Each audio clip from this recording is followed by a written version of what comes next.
News రైతుల కోసమే కాంగ్రెస్ ప్రభుత్వం పనిచేస్తుందని టీపీసీసీ మహేష్ గౌడ్ అన్నారు.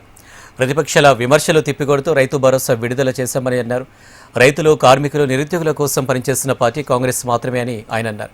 ఏకకాలంలో 2 లక్షల రుణమాఫీ 23,000 కోట్ల వరకు చేసింది కాంగ్రెసేనని తెలిపారు. గత ప్రభుత్వం 10 ఏళ్లు అధికారంలో ఉండి రుణమాఫీ చేయలేదని విమర్శించారు. కాంగ్రెస్ ప్రభుత్వము, కాంగ్రెస్ పార్టీ రైతుల పక్షపాతి పార్టీ. రైతుల సంక్షేమ ధ్యేయంగా పనిచేస్తున్నటువంటి పార్టీ. రైతు భరోసా కింద 2025లో 2026 మార్చిలో మరొక్కసారి ఇవాళ 6,000 ఎకరాల చొప్పున ప్రభుత్వం విడుదల చేస్తున్నటువంటి శుభ సందర్భం ఇది.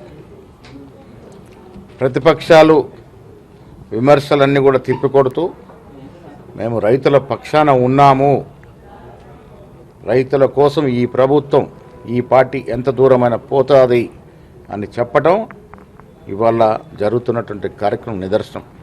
ముఖ్యమంత్రి గారు వల్ల విడుదల చేస్తున్నటువంటి రైతు భరోసా రుణం కొన్ని లక్షల మందికి ఇది ఆర్థిక సాయం అందుతుంది.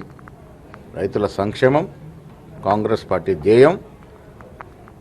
రైతులు, కార్మికులు, నిరుద్యోగులు అందరి కోసం పనిచేస్తున్న పార్టీ కాంగ్రెస్ పార్టీ.